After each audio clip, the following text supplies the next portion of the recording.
uno de los temas, a mí me gusta bastante, pero tiene su grado de complejidad y es el derecho sucesorio.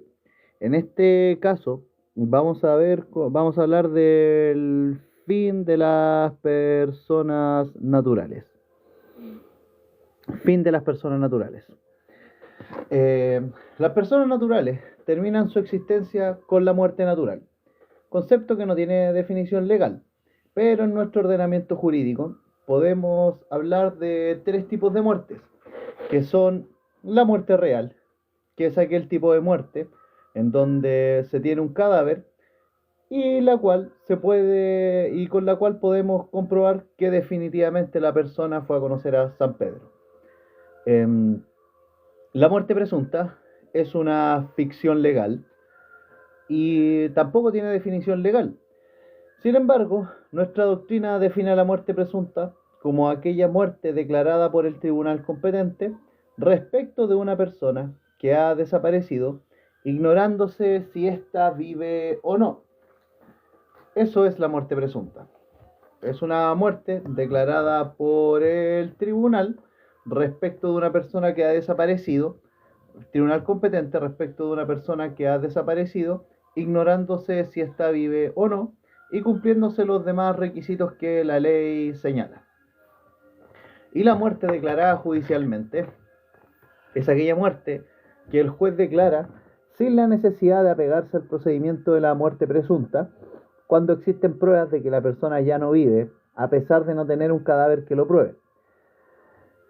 Entonces la muerte declarada judicialmente, que viene a reemplazar los artículos de la muerte civil en su tiempo, es aquella muerte que el juez declara sin necesidad de apegarse al procedimiento de la muerte presunta, cuando existen pruebas de que la persona ya no vive, a pesar de no tener un cadáver que lo pruebe. La fuente material de la muerte declarada judicialmente es el accidente del caso 212, en Juan Fernández.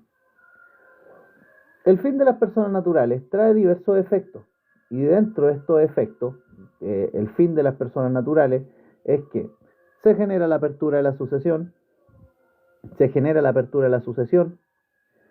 el testamento se hace irrevocable, y comienza a generar su efecto, el testamento se hace irrevocable y comienza a generar su efecto, se abre la sucesión, y existe un cambio en el estado civil del cónyuge sobreviviente, que pasará de estar viudo a casado. Y hay un cambio en el estado civil del cónyuge sobreviviente que pasará de estar casado a viudo. El cónyuge sobreviviente pasará de estar casado a viudo, o de conviviente civil pasará a estar viudo. Bueno, no, pues eso no sería correcto. Dejémoslo en el cónyuge. Que el cónyuge sobreviviente pasará a estar de casado a viudo. Es una buena pregunta. Si el conviviente civil fallece, ¿qué estado ocupará el conviviente civil sobreviviente? Uy, buena pregunta. Ya, bueno. Pero el cambio del estado civil respecto a la gente que está casada, el cónyuge sobreviviente pasa a estar de casado a viudo. Estos efectos causados por la muerte del causante están regulados detalladamente por el derecho sucesorio, rama del derecho civil, que se compone de un conjunto de normas y principios encargados de regular la suerte que sigue el patrimonio de una persona una vez fallece. El derecho sucesorio es un conjunto de principios y normas que se enfocan en regular el destino y la suerte del patrimonio de una persona una vez éste fallece. Esta encuentra su regulación en el libro tercero del Código Civil, sin perjuicio de otras normas que también están relacionadas con esta situación, como puede ser el impuesto a la herencia o los contratos de seguro, pero que son más normas de un carácter más bien complementario. Bien, una vez que una persona fallece, el patrimonio de esta persona se transmite a otras personas, sumando su patrimonio al patrimonio de dichas personas. Pero ojo, solo se transmiten los derechos, bienes y obligaciones transmisibles dentro de este patrimonio. Ligado con la muerte y la transmisión del patrimonio es que nacen los conceptos de apertura de la sucesión y delación, apertura de la sucesión y delación. Es importante recordar que la muerte es un plazo y no una condición. Es importante recordar que la muerte es un plazo y no una condición, ya que existe total certidumbre de que una persona va a morir en algún punto de su vida. Lo que no sabemos es cuándo va a ir a conocer a San Pedro. Hablemos de la apertura de la sucesión. Hablemos de la apertura de la sucesión. La apertura de la sucesión es un hecho en virtud del cual el patrimonio o los bienes del causante pasan a sus sucesores. La apertura de la sucesión es un hecho en virtud del cual el patrimonio o los bienes del causante pasan a sus sucesores, pero tiene su regulación, aunque no una definición derivada de la misma, en el artículo 955 del Código Civil. Entonces, la apertura de la sucesión es el hecho en virtud del cual el patrimonio o los bienes del causante pasan a sus sucesores. La importancia que tiene determinar el momento de la apertura de la sucesión radica en las siguientes materias. La importancia que tiene determinar el momento de la apertura de la sucesión radica en las siguientes materias, que son, primero, para determinar si el asignatario es capaz y digno de suceder, para determinar si el asignatario es digno y capaz de suceder. Gracias por el regalito, amigo Hawks. Entonces, la importancia que tiene la apertura de la sucesión radica en determinar si el asignatario es capaz y digno de suceder. En el momento preciso de la muerte del causante, se debe o se determina quiénes son sus herederos. Por tanto, las incapacidades e indignidades para suceder deben analizarse en relación con el momento del fallecimiento del causante. Las incapacidades e indignidades para suceder deben analizarse en relación con el momento del fallecimiento del causante. Otro punto importante en relación con la apertura de la sucesión es para determinar la validez de las disposiciones testamentarias. Para determinar la validez de las disposiciones testamentarias.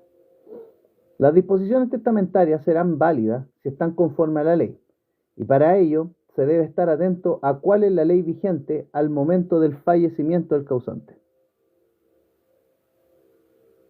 Gracias, amigo mío, muchas gracias. Venga cuando quiera. Para determinar la validez de las disposiciones testamentarias. ¿Qué quiere decir esto?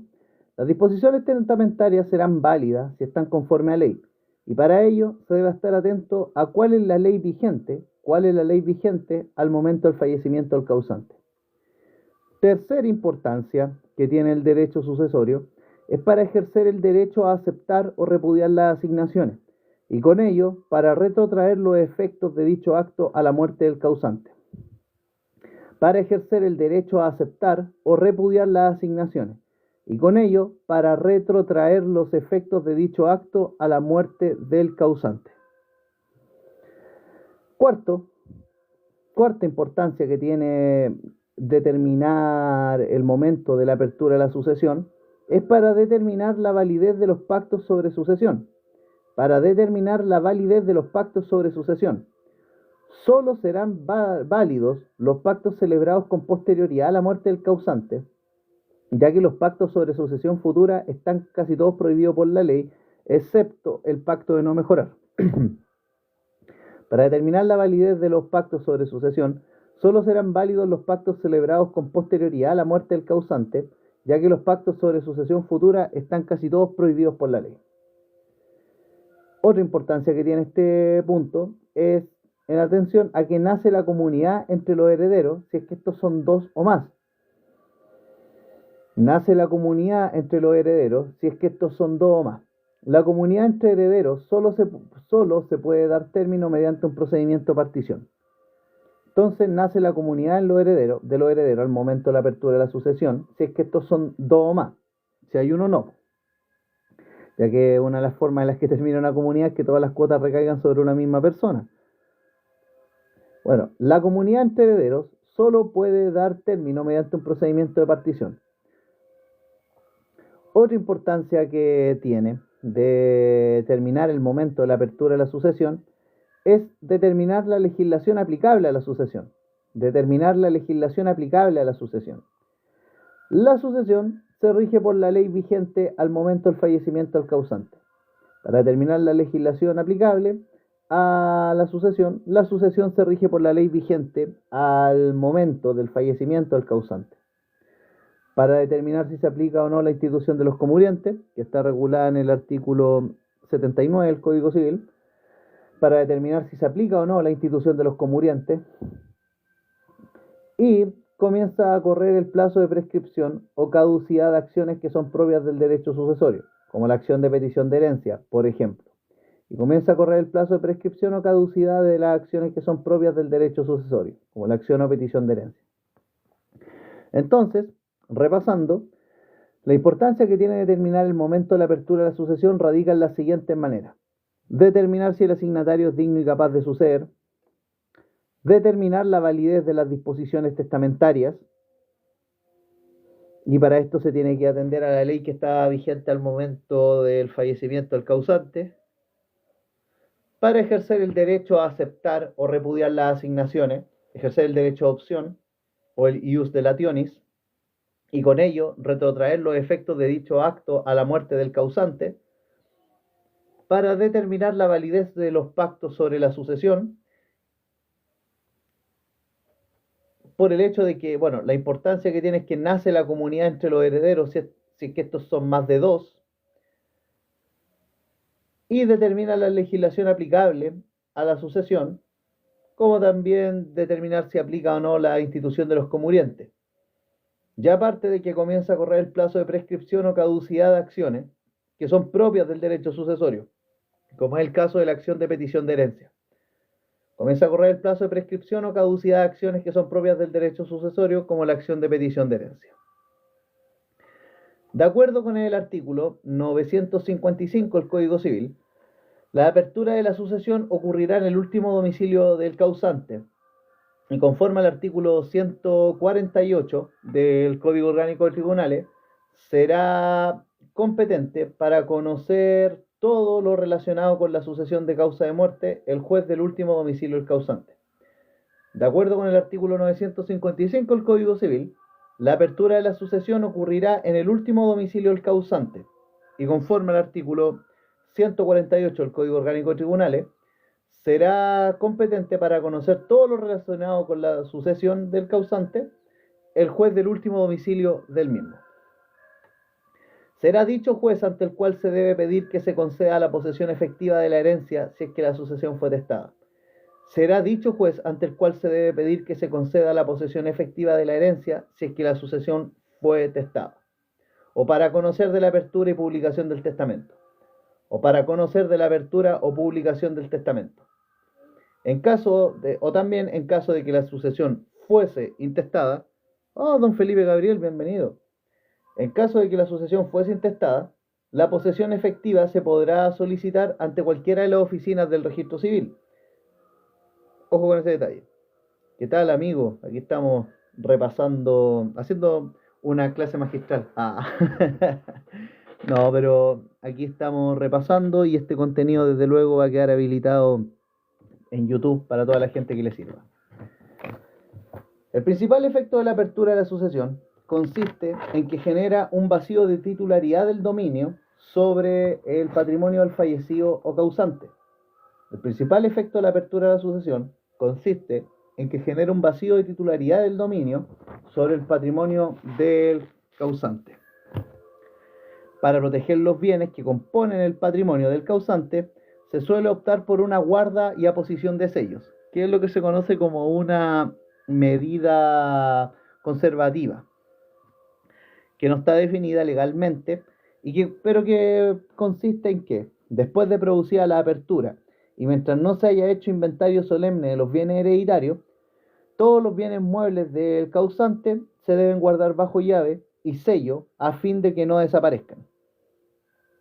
Entonces, para proteger los bienes del causante una vez este fallece, porque se nace un vacío de titularidad al momento que fallece el causante, para proteger los bienes que componen el patrimonio del causante, se suele optar por una guarda y aposición de sellos, que es una medida conservativa que no está definida legalmente, pero que consiste en que después de producida la apertura y mientras no se hayan hecho inventario solemne de los bienes hereditarios, todos los bienes muebles del causante se deben guardar bajo llave y sello a fin de que no desaparezcan. En la práctica, esta medida conservativa opera respecto a los bienes muebles domésticos de uso diario, realizando una lista de dichos bienes y en el caso del dinero, este deberá quedar en el banco donde se guarda en las arcas estatales. En la práctica, esta medida conservativa entonces opera respecto a los bienes muebles domésticos de uso diario, realizando una lista de dichos bienes y en el caso del dinero, este deberá quedar en el banco donde se guarda en este mismo o en arcas estatales. Vamos a hablar ahora de la publicidad de la apertura de la sucesión. Publicidad de la apertura de la sucesión. Hola Silvita, ¿qué tal? Ahora noto tu presencia. Publicidad de la apertura de la sucesión. Si es que se ha nombrado un albacea, que es la persona encargada de cumplir la última voluntad del causante o de cumplir su testamento, si es que se ha nombrado un albacea, le corresponderá a este la publicidad de la apertura de la sucesión. Si es que se ha nombrado un albacea, le corresponde a este la publicidad de la apertura de la sucesión. Y si es que no se nombró ninguno, le corresponde a los herederos la publicidad de la apertura de la sucesión. La obligación de publicitar la apertura de la sucesión se cumple mediante la publicación de 3 avisos en el diario de circulación comunal, provincial o regional. La obligación de publicitar la apertura de la sucesión se cumple mediante la publicación de 3 avisos en el diario de circulación comunal, provincial o regional. Bien, vamos a hablar entonces ahora de la delación, dejando en claro que la publicidad de la apertura de la sucesión le corresponde al albacea, si es que acaso se nombró uno, o a los herederos, mediante la publicación de 3 avisos en un diario de circulación regional, provincial, etc. Ahí Silvita dando el aguante.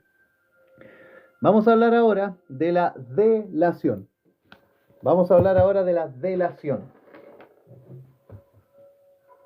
La delación es un concepto que se encuentra definido en el artículo 956 del Código Civil. La delación se encuentra definida en el artículo 956 del Código Civil y es el actual llamamiento de la ley a aceptar o repudiar la herencia, refiriéndose con esto último a aceptar o repudiar una asignación por causa de muerte. Ahora, esta definición no es criticada por la doctrina porque es bastante clara. La delación entonces es el actual llamamiento de la ley a aceptar o repudiar una asignación por causa de muerte. ¿Entiendes así, por favor? La regla general es que la delación ocurre al momento de la muerte del causante, es decir, al tiempo de la apertura de la sucesión. La regla general es que tanto la delación como la apertura de la sucesión ocurran al mismo tiempo. La excepción a esta regla ocurre, ya, y esto está bien hasta regulado en el inciso segundo del artículo 956, esta excepción ocurre cuando se está ante una asignación sujeta a una condición suspensiva, situación en la que, para aceptar la herencia, se deberá esperar a que se cumpla dicha condición. Aunque se puede repudiar la condición antes, o se puede repudiar la asignación antes de que se cumpla la condición, porque es lógico, si va a repudiar, ¿qué sentido tiene esperar que se cumpla la condición? Entonces, la regla general es que la delación ocurra al momento de la muerte del causante, es decir, al tiempo de la apertura de la sucesión. La excepción a esta regla ocurre cuando se está ante una asignación sujeta a condición suspensiva, situación en la que, para aceptar la herencia, se deberá esperar a que se cumpla dicha condición, aunque se puede repudiar antes de que se cumpla la condición. Tanto en la aceptación como en la repudiación de la herencia, estas no requieren formalidad, pero para efectos prácticos, si es que se pretende repudiar la herencia, esto debe constar en escritura pública. Para efectos prácticos, si ustedes quieren repudiar la herencia, esto debe constar en escritura pública. La delación por sí sola no concede la calidad de heredero o legatario. La delación por sí sola no concede la calidad de heredero o legatario, sino que la delación otorga un derecho de opción al asignatario de aceptar o repudiar la herencia. La delación lo único que hace es otorgar un derecho de opción al asignatario, a título universal o a título singular, de aceptar o repudiar la herencia. La ley exige este pronunciamiento porque nadie puede adquirir derechos en contra de su voluntad, y además porque la calidad de heredero también impone responsabilidades. Entonces, la delación por sí sola no concede la calidad de heredero o legatario, sino que la delación otorga un derecho de opción al asignatario de aceptar o repudiar la herencia. La ley exige este pronunciamiento porque nadie puede adquirir derechos en contra de su voluntad, y además porque la calidad de heredero impone también responsabilidades. Sí, hay plazo para repudiar una herencia, sobre todo cuando hay una demanda de los acreedores. Esto, bueno, no recuerdo el artículo, pero se da en una situación en que el heredero es deudor y resulta que éste no está aceptando no se está pronunciando respecto a una herencia solo en perjuicio de los acreedores. En este caso, los acreedores presentan una demanda ante el tribunal competente del domicilio donde se está llevando a cabo la sucesión y obligan a este asignatario a que se pronuncie desde la notificación de esta demanda en un plazo de 40 días para que acepte o repudie dicha asignación. Este plazo se puede ampliar a un año por casos como por ejemplo que el asignatario esté fuera de Chile o los bienes estén ubicados en zonas remotas. Y también hay un plazo, claro, en otros casos, pero lo vamos a ver a continuación. Pero eso es un caso donde sí, eventualmente se podría establecer un plazo para aceptar o repudiar una asignación. Bueno, entonces, la delación por sí sola no concede la calidad de heredero o legatario, sino que la delación otorga un derecho de opción al asignatario de aceptar o repudiar la herencia. La ley exige este pronunciamiento porque nadie puede adquirir derechos en contra de su voluntad y además porque la calidad de heredero impone responsabilidades. Para que se complete el proceso de transmisión es necesario que se acepte la asignación deferida. Para que se complete el proceso de transmisión es necesario que se acepte la asignación deferida. Ahora, vinculado con esto, vamos a hablar del derecho de opción. El derecho de opción.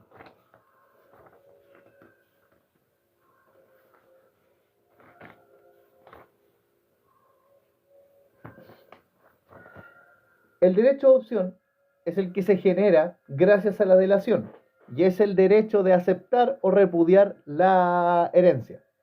Así se llama, el ius delationis o derecho de opción. El derecho de opción que se genera gracias a la delación tiene las características siguientes. El derecho de opción que se genera gracias a la delación tiene las características siguientes. Primero, se adquiere por la ley. El derecho de opción se adquiere por la ley. Opera de pleno derecho. Se adquiere por la ley. Es personal. Es transmisible. De hecho, precisamente en el derecho de transmisión opera el derecho de opción, que nosotros lo vamos a ver más adelante. Es indivisible, no se puede aceptar o repudiar por parte, es irrevocable y no puede estar sujeto a modalidad este derecho a opción. No puede estar sujeto a modalidad. Entonces, el derecho a opción, que es el ius delationis, que nace a partir de gracias a la delación, tiene como características de que se adquiere por la ley, opera de pleno derecho, es personal, es transmisible, se puede transmitir, es indivisible, es irrevocable, y no puede estar sujeto a modalidad.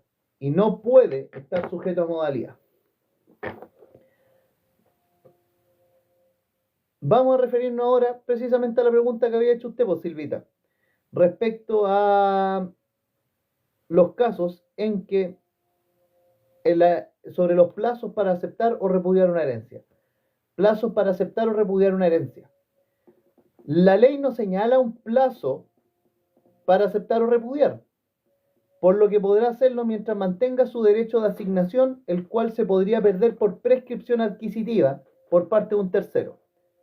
Aquí podríamos hablar incluso de un plazo implícito, pero bueno, la ley no señala un plazo para aceptar o repudiar, por lo que podría hacerlo mientras mantenga su derecho de asignación, este asignatario, el cual se podría perder por prescripción adquisitiva por parte de un tercero. Ahora, sin perjuicio de esto, sin perjuicio de esto, la ley permite demandar al asignatario que no ha aceptado o repudiado para que ejerza su derecho de opción dentro del plazo de 40 días siguientes a la notificación de la demanda, aunque este plazo es posible de prorrogar por el juez a un año en los siguientes casos: ausencia del asignatario, si es que hay bienes ubicados en distintos lugares, u otros motivos graves. Entonces, la ley no señala un plazo para aceptar o repudiar una asignación, por lo que podría aceptar o repudiar la asignación el heredero mientras mantenga su derecho de asignación, el cual se podría perder por prescripción adquisitiva sin que la gane un tercero. Sin perjuicio de esto, la ley permite demandar al asignatario que no ha aceptado o repudiado para que ejerza su derecho de opción dentro del plazo de 40 días siguientes a la fecha de notificación de la demanda, aunque este plazo se puede ampliar a un año en los siguientes casos: ausencia del asignatario, si es que hay bienes ubicados en distintos lugares, u otros motivos graves. Este es un ejemplo de acción subrogatoria que nosotros vemos como derecho auxiliar del acreedor en derecho a las obligaciones, y que también se liga con la acción subrogatoria propiamente tal en el contrato de fianza, que es un efecto que se da entre el fiador y el deudor. La acción subrogatoria, aquí el fiador subroga o viene a tener los derechos de los acreedores con respecto del fiador. Pero ese es un detalle a considerar, vinculándolo con otra materia. Si el asignatario fue demandado, tendrá derecho a inspeccionar el objeto asignado. Si el asignatario fue demandado, tendrá derecho a inspeccionar el objeto asignado, junto con examinar cuentas y papeles de la sucesión y solicitar otras medidas conservativas durante el plazo de 40 días para declarar si acepta o no la asignación. Entonces, si el asignatario fue demandado, tiene derecho a inspeccionar el objeto asignado en la sucesión por causa de muerte, junto con examinar cuentas y papeles de la sucesión y solicitar medidas conservativas durante el plazo de 40 días para declarar si acepta o rechaza dicha asignación.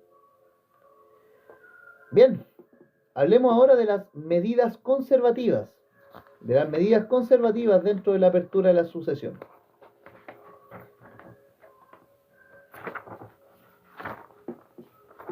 Después de esto nos toca revisar lo que son los derechos y la indignidad de todo este asunto. Así que ya vamos llegando, vamos en la mitad del recorrido, gente. Nos quedan unas cuantas paginitas más. Respecto a las medidas conservativas, estos actos no significan en ningún caso aceptación de la herencia. Las medidas conservativas no implican en ningún caso aceptación de herencia. Por favor, todo asignatario puede aceptar o repudiar libremente. Sin embargo, hay excepciones que la ley regula, y estas son las personas incapaces, la mujer casada en sociedad conyugal y el asignatario que sustrae efectos de la sucesión. Pero la regla general es que todo asignatario puede aceptar o repudiar libremente. Sin embargo, hay excepciones a la regla, y estas son precisamente las personas incapaces, la mujer casada en sociedad conyugal y el asignatario que sustrae efectos de la sucesión. Respecto a las personas incapaces, estas requieren el consentimiento de su representante legal para aceptar o repudiar una asignación. Si tienen dicho consentimiento y quieren aceptar, deben aceptar con beneficio de inventario, que lo vamos a ver a continuación. Entonces, respecto a las personas incapaces, requieren el consentimiento o la autorización de su representante legal para aceptar una asignación. Y de tenerlo, tienen que aceptar sí o sí con beneficio de inventario. Respecto a la mujer casada en sociedad conyugal, para que el marido acepte una herencia requiere consentimiento de la mujer, una herencia que se le defiere a ella. Respecto a una mujer casada en sociedad conyugal, si una herencia se le defiere a ella, el marido tiene que aceptar por ella, pero con autorización de la mujer. Ahora, respecto al asignatario que sustrae efectos de la sucesión, este asignatario pierde la facultad de repudiar y no tendrá parte en los efectos sustraídos. Respecto al asignatario que sustrae los efectos de la sucesión, este asignatario pierde la facultad de repudiar y no tendrá parte en los efectos sustraídos. La aceptación o repudiación de la herencia tiene las siguientes características. La aceptación o repudiación de la herencia tiene las siguientes características. Es un acto jurídico unilateral. La aceptación o repudiación de la herencia es un acto jurídico unilateral. Es transmisible. No puede quedar sujeto a modalidad. Es indivisible. Y opera con efecto retroactivo. Entonces, la aceptación o repudiación de la herencia tiene las siguientes características. Es un acto jurídico unilateral, transmisible, no puede quedar sujeto a modalidad, es indivisible y opera con efecto retroactivo. Ahora, respecto a la aceptación de una herencia,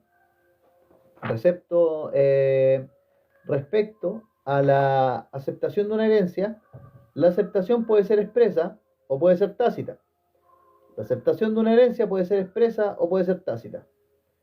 La aceptación expresa de una herencia ocurre cuando se toma el título de heredero.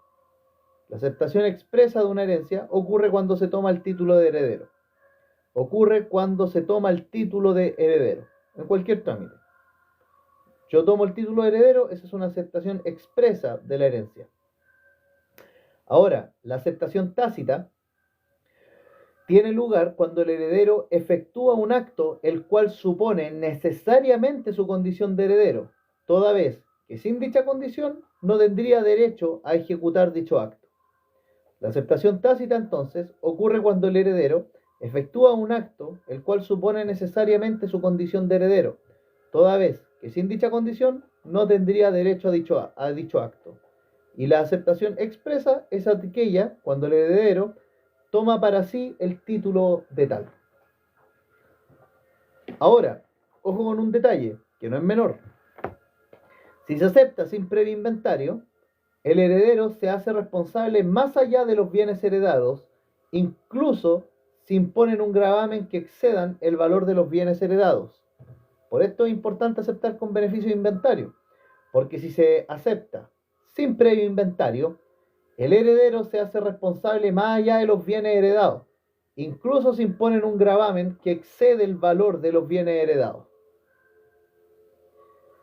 Bien, vamos a hablar ahora del llamado beneficio de deliberación, que tiene que ver con los derechos auxiliares del acreedor, sobre todo en derecho a las obligaciones.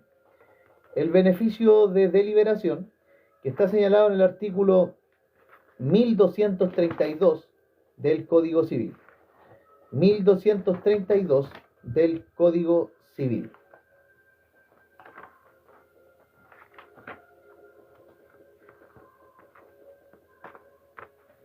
El beneficio de deliberación.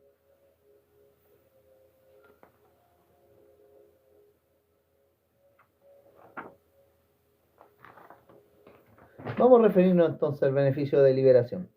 Este está tratado en el artículo 1232 del Código Civil y se da dentro del contexto de la aceptación o repudiación de la herencia. No tiene definición legal, pero se puede entender el beneficio de deliberación como la facultad de requerir judicialmente a un asignatario para que acepte o repudie la herencia dentro del plazo de 40 días contados desde la notificación de la demanda.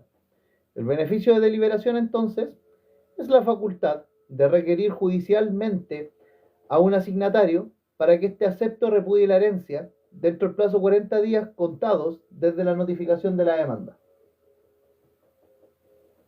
Este beneficio le corresponde al asignatario, aunque hay doctrina que señala que en realidad le corresponde a los interesados de la misma, que serían los acreedores del asignatario.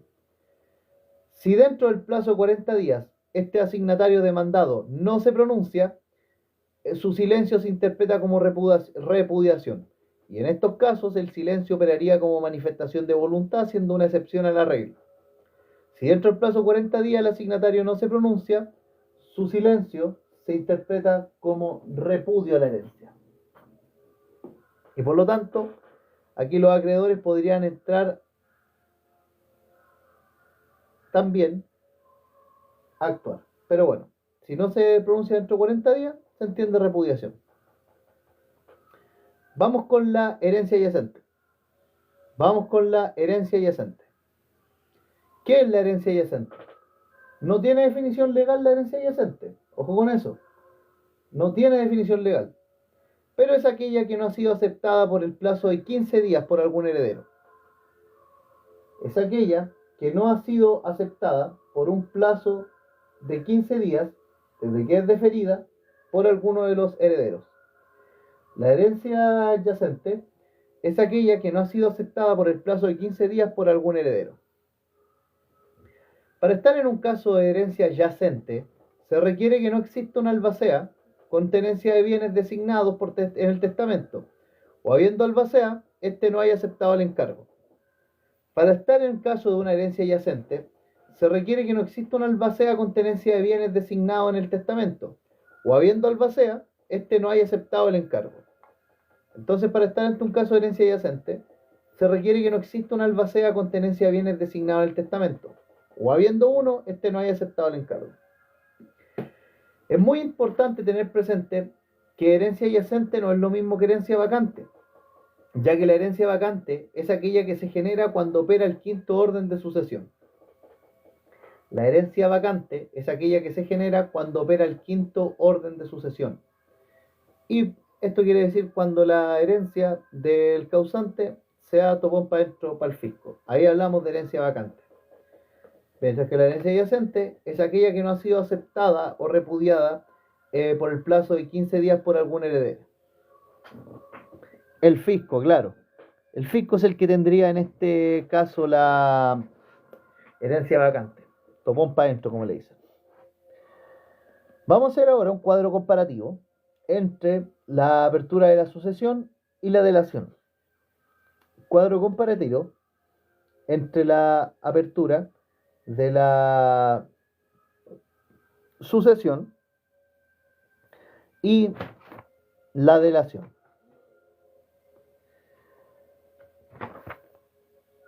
En cuanto al derecho de opción, la apertura de la sucesión no se ofrece nada a los asignatarios. ¿Por qué? Porque es un hecho, nada más que eso. El derecho de opción nace con la delación, se genera un derecho de opción de aceptar o repudiar la herencia.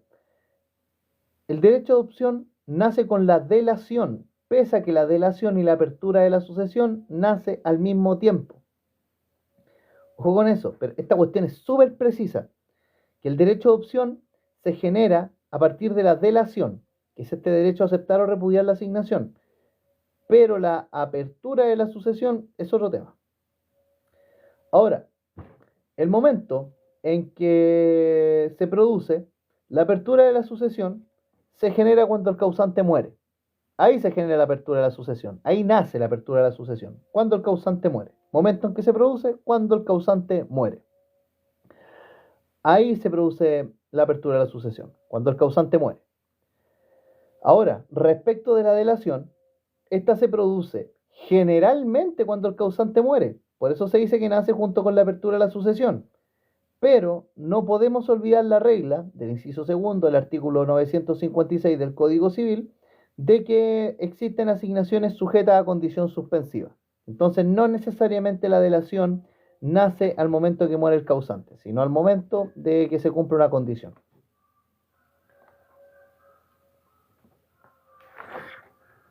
Por otro lado, En cuanto a sus efectos o a lo que es, la apertura de la sucesión es un hecho jurídico. La apertura de la sucesión es un hecho jurídico, que es derivado de la muerte, que es un hecho jurídico. Y en cuanto a la delación, es, es semejante, pero no es igual, es semejante a una oferta, ya que aceptada la asignación, esta aceptación se retrotrae al tiempo de la apertura de la sucesión. Bien, eh, vamos a hablar ahora de los derechos a la sucesión, que son 4. Los derechos a la sucesión siempre son 4. ¿Y cuáles son estos derechos a la sucesión, amigos míos? Son el derecho de transmisión, el derecho de representación, derecho de transmisión, derecho de representación, derecho de acrecimiento y derecho de sustitución. Vamos a hablar ahora, primero, del derecho de transmisión.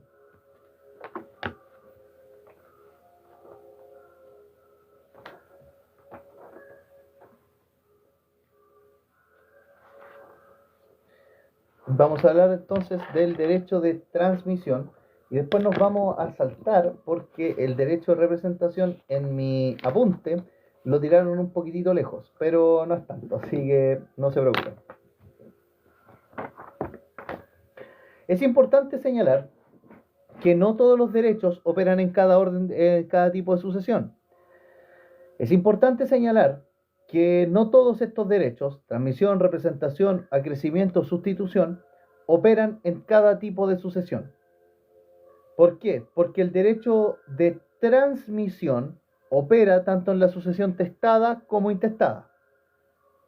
El derecho de transmisión opera tanto en la sucesión testada como en la sucesión intestada.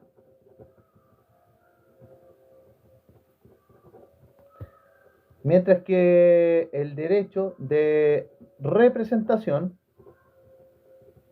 opera solo en la sucesión intestada. El derecho de representación opera solo en la sucesión intestada, es decir, sin testamento. Derecho de representación opera solo en la sucesión sin testamento o intestada. Y el derecho de acrecimiento y sustitución, derecho de acrecimiento y sustitución, opera solo en la sucesión testada, es decir, cuando hay testamento. Derecho de acrecimiento, derecho de sustitución, opera solo cuando hay testamento. Solo cuando hay testamento. Mientras que la representación opera solo cuando hay sucesión intestada y el derecho de transmisión cuando hay sucesión testada e intestada. Vamos con el derecho de transmisión, que viene a estar regulado en el artículo 957 del Código Civil. No tiene una definición legal y este derecho permite comprender que la facultad de aceptar o repudiar una herencia es un derecho transmisible.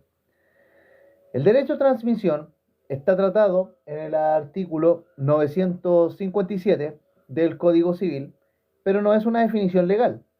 Este derecho de transmisión permite comprender que la facultad de aceptar o repudiar una herencia es un derecho transmisible.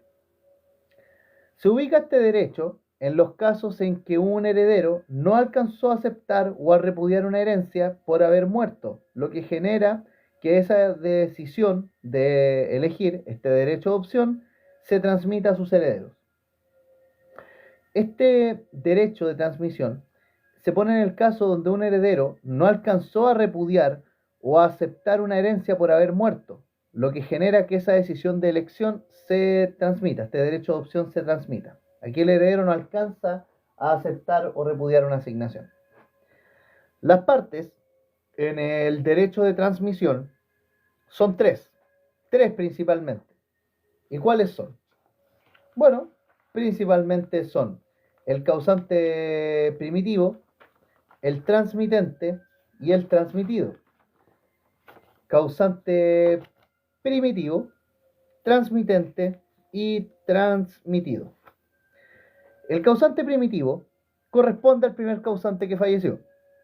El causante primitivo corresponde al primer causante que falleció. El transmitente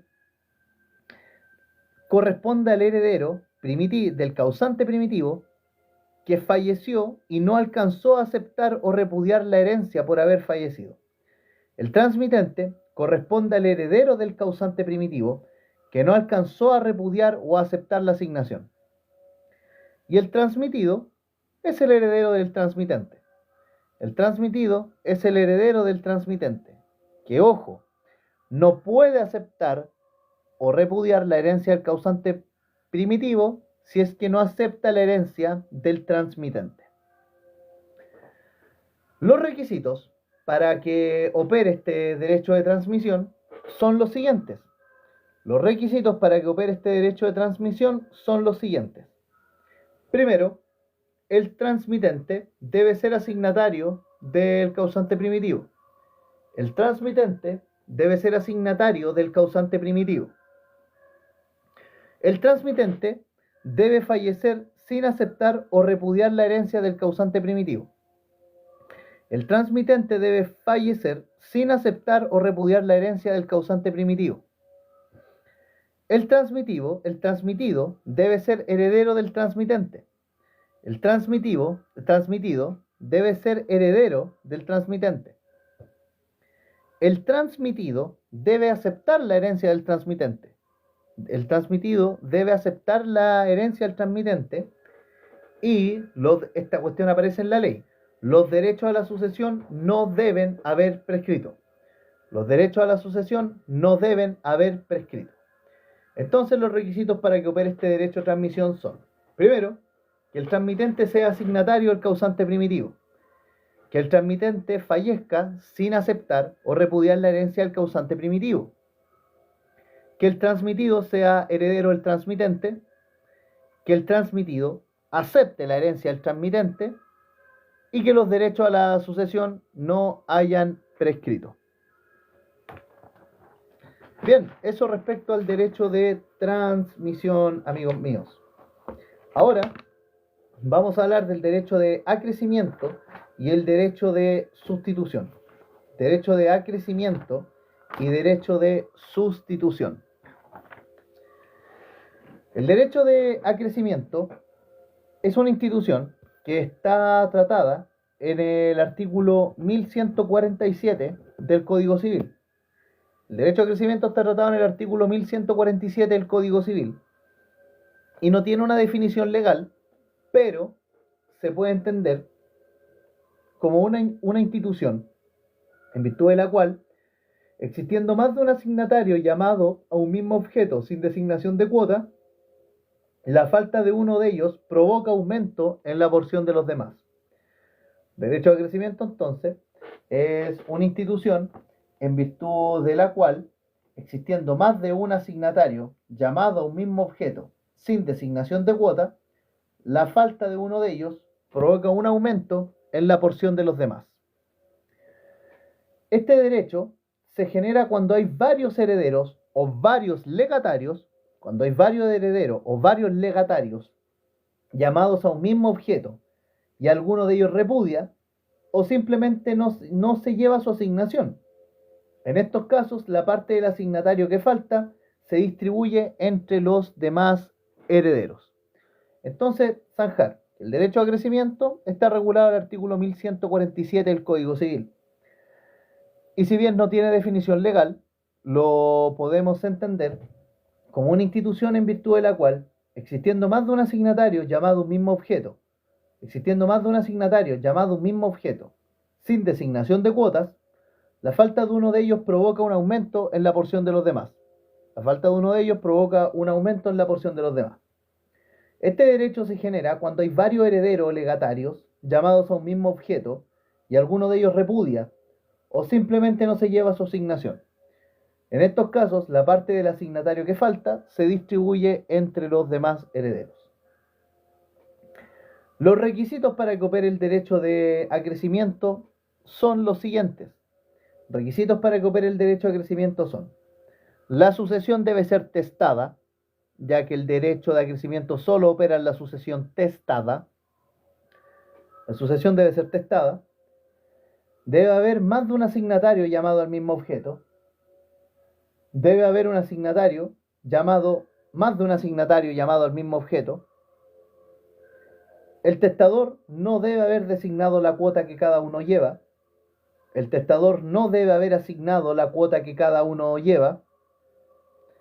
Debe faltar un asignatario. Debe faltar un asignatario. El testador no debe haber nombrado un sustituto en caso de que el titular falte, porque estaríamos hablando de derecho a sustitución, que lo vamos a ver a continuación. El testador no debe haber nombrado un sustituto en caso de que el titular falte. Y no debe haberse prohibido el acrecimiento por el testador. No debe haberse prohibido el acrecimiento por el testador. Entonces los requisitos para que opere el derecho a acrecimiento son que la sucesión debe ser testada, debe haber más de un asignatario llamado al mismo objeto, sucesión testada. El testador no debe haber designado la cuota que cada uno lleva, debe faltar un asignatario. El testador no debe haber nombrado un sustituto en caso que el titular falte, y no debe haberse prohibido el acrecimiento por el testador. Ahora, ¿qué clases de llamamiento conjunto existen? Ojo con esta cuestión, es hiper mega específica, pero es necesario conocerlo. ¿Qué clase de llamamiento conjunto existen? Bueno, este llamamiento conjunto dentro del derecho de acrecimiento puede ser una conjunción verbal, conjunción real o conjunción mixta. Conjunción verbal, conjunción real o conjunción mixta. La conjunción verbal, en este tipo de conjunción, los asignatarios son llamados a una asignación a distintas cosas. En este caso no hay derecho a crecer. En la conjunción verbal, aquí los asignatarios son llamados a una asignación, son llamados en una asignación a distintas cosas. Y aquí no hay derecho a crecimiento. En una conjunción verbal, entonces, los asignatarios son llamados a una asignación a distintas cosas. Y en este caso no hay derecho a crecimiento. No lo hay, no existe. Ahora tenemos la conjunción real, que aquí los asignatarios son llamados a una misma cosa en asignaciones testamentarias distintas. La conjunción real, aquí los asignatarios son llamados a una misma cosa en asignaciones testamentarias distintas. Y en este caso sí hay derecho a crecer. Hola amigo de nombre que... bueno, un poco trabalengua. No, pero ante todo, yo no soy profe, amigo mío. Soy gradista, como tú y como lo van a hacer la mayoría de los estudiantes de Derecho en su momento. Pero gracias por la confianza. Mira, yo ahora probablemente esté transmitiendo hasta las 11 de la noche. Quiero tratar de ver por lo menos la mitad del apunte sucesorio que tengo aquí. Mañana, probablemente en la mañana, voy a hacer algunas transmisiones. Y nada, pues, eres más que bienvenido. Cualquier cosa, y esto Silvita lo sabe que está conectada contigo, todas estas transmisiones yo las subo a YouTube. Y si tú quieres pillar mi canal de YouTube, puedes meterte a mi perfil, apretar el link que está en la descripción y ahí te suscribes. Ahí tengo todas las transmisiones que he hecho, todas. De todos los ramos, o sea, la verdad es que están las más importantes, porque otras como de repaso, conversación, esas no las bajo, no las he bajado. Las que son como tipo, entre comillas, muy entre comillas clases, esas las descargo y las subo. Así que eso, vamos con la... Y muchas gracias por su ánimo. Vamos con la conjunción real. La conjunción real, bueno, es aquella conjunción en que los asignatarios son llamados a una misma cosa en asignaciones testamentarias distintas. Aquí sí hay derecho a crecer. La conjunción real, entonces, aquí los asignatarios son llamados a una misma cosa en asignaciones testamentarias distintas. En este caso sí hay derecho a crecer. Entonces, la conjunción real, los asignatarios son llamados a una misma cosa en asignaciones testamentarias distintas. Y en este caso sí hay derecho a crecer. En la conjunción mixta, aquí los asignatarios son llamados a una misma cosa en una misma asignación testamentaria. Y en este caso sí hay derecho a crecer. En una conjunción mixta, los asignatarios son llamados a una misma cosa en una misma asignación testamentaria. Y en este caso sí hay derecho a crecer, también procede. Entonces, el derecho a crecer, en cuanto a los llamamientos conjuntos, solo procede en la conjunción real. La conjunción real ocurre cuando en asignaciones testamentarias distintas los asignatarios son llamados a suceder sobre una misma cosa, y en la conjunción mixta concurre cuando en una misma asignación testamentaria no distinta igual son llamados a suceder sobre un mismo objeto cosa. En la única conjunción donde no hay derecho a crecimiento, porque las disposiciones testamentarias llaman a los asignatarios a suceder en cosas distintas, y por lo tanto no tiene sentido que haya un derecho a crecimiento, es en la conjunción verbal. Hablemos ahora de los efectos del derecho a crecer. Efectos del derecho a crecer. ¿Cuáles son estos derechos? Bueno, o efectos del derecho a crecer. Ustedes pueden verlos en el artículo 1151 y 1152 del Código Civil. 1151 y 1152 del Código Civil. Los efectos del derecho a crecer son los siguientes. Primero, la porción del asignatario que falta se junta o aumenta las de los demás asignatarios. La porción del asignatario que falta se junta o aumenta los demás asignatarios. Porción del asignatario que falta se junta o aumenta a la porción de los demás asignatarios. El coasignatario puede conservar su porción y repudiar la segunda. Este efecto debe ocurrir de esta manera y no al revés. El coasignatario puede conservar su porción y repudiar la segunda. Pero ojo, no puede pasar al revés. El coasignatario entonces puede conservar su porción y repudiar la segunda. Esto tiene que pasar así y no al revés. No se puede repudiar la porción que a uno le toca y aceptar la segunda. No funciona así el derecho a crecimiento.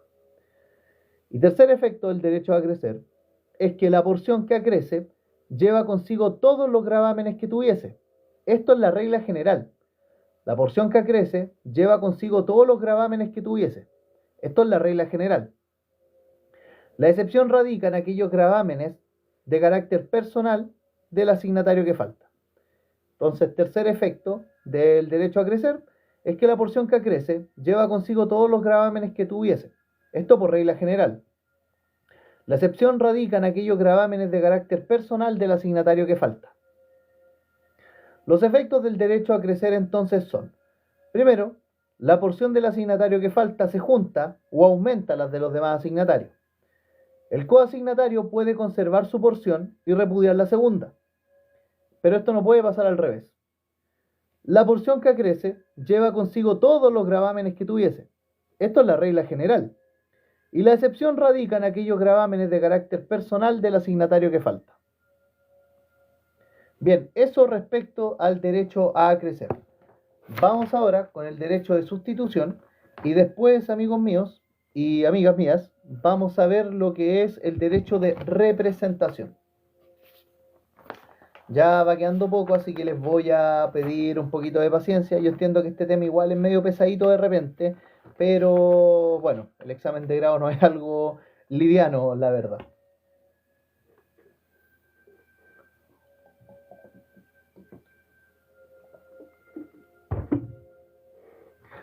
Yo cacho que si me dan cuerda puede que esté transmitiendo hasta las 2, 3 de la mañana. Bien, hablemos del derecho a sustitución. El derecho a sustitución viene a estar regulado en el título cuarto, párrafo 9 del libro tercero del Código Civil.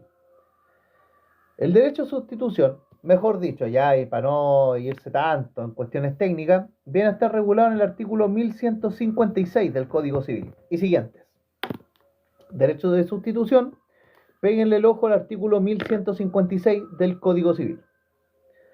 El derecho de sustitución solo opera dentro de la sucesión testada. Solo opera dentro de la sucesión testada. No tiene una definición legal el derecho de sustitución, pero lo podemos entender como aquella figura jurídica en virtud de la cual el testador, en su testamento, designa un asignatario para que pase a ocupar el lugar de otro asignatario principal en el caso que este último falle o no cumpla una condición. Derecho a sustitución, entonces, es aquella figura jurídica en virtud de la cual el testador, en su testamento, designa a un asignatario para que pase a ocupar el lugar de otro asignatario principal en el caso de que este asignatario principal falle o no cumpla, o se cumpla una condición. Entonces, el derecho a sustitución es aquella figura jurídica en virtud de la cual el testador, en su testamento, designa a un asignatario para que pase a ocupar el lugar de otro asignatario principal, para el caso en que este último falte o se cumpla una condición.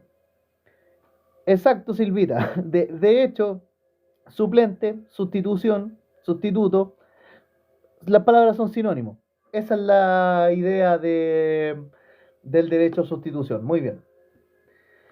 Consiste en que el testador, en el derecho a sustitución, anticipa la posibilidad de que un asignatario pueda faltar y debido a esta anticipación que hace, nombra un sustituto. De eso se trata.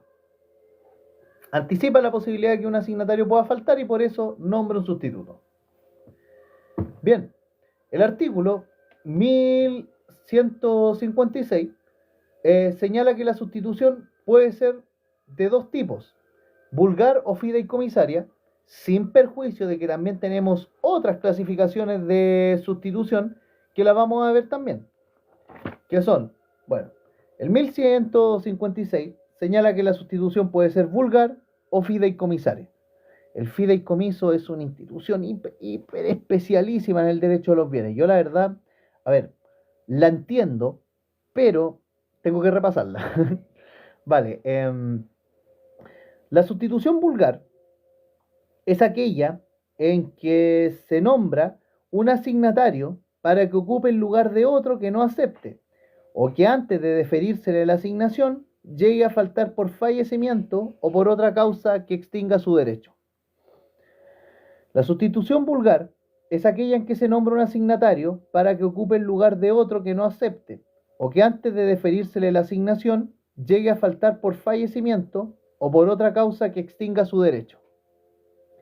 La sustitución vulgar, entonces, es aquella en que se nombra un asignatario para que ocupe el lugar de otro que no acepte, o que antes de deferírsele la asignación llegue a faltar por fallecimiento o por causa que extinga su derecho. La sustitución fideicomisaria es aquella en que se llama un fideicomisario, que en el evento de una condición se hace dueño absoluto de lo que la otra persona poseía en propiedad fiduciaria. Este tipo de sustitución se rige por las reglas de la propiedad fiduciaria, que está regulada en el libro segundo del Código Civil. La sustitución fideicomisaria es aquella en que se llama un fideicomisario, que en el evento de una condición se hace dueño absoluto de lo que la otra persona poseía en propiedad fiduciaria. La sustitución fideicomisaria, entonces, es aquella en que se llama un fideicomisario, que en el evento de una condición se hace dueño absoluto de lo que la otra persona poseía en propiedad fiduciaria. Este tipo de sustitución se rige por las reglas de la propiedad fiduciaria. Miren, ahora, los otros tipos de sustitución que hay, los vamos a explicar con ejemplos, más que con definiciones. La verdad es que a esta altura aprenderse la definición probablemente tal sin entender la institución no tiene mucho sentido. Conforme a los grados, la sustitución puede ser de primer grado o de varios grados. Conforme a los grados, la sustitución puede ser de primer grado o de segundo grado. Por ejemplo, la sustitución de primer grado, ustedes dejan su bicicleta a Juan, y si falta Juan, entonces la bicicleta es de Pedro. La sustitución de primer grado, aquí ustedes dejan su bicicleta a Juan, y si falta Juan, se la dan a Pedro.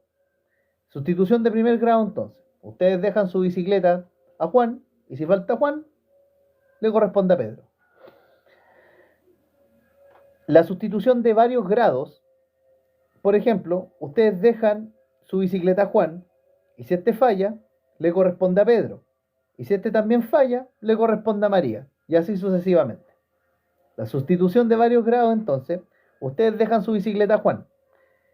Y si Juan falla, se la dejan a Pedro. Y si Pedro falla, se la dejan a María. Y así sucesivamente. Esta es la sustitución de primer grado. Si se la dejan a uno y si este uno falla, le corresponde al otro. Y si la sustitución de varios grados, ustedes le dejan la bicicleta a uno y después, y si este uno falla, se la dejan a otro. Y si ese otro falla, se la dejan a otro también. Hola Camila, ¿qué tal? Bienvenida. Y la otra sustitución que podemos encontrar es la sustitución de uno por muchos o de muchos por uno. Sustitución de uno por muchos o de muchos por uno.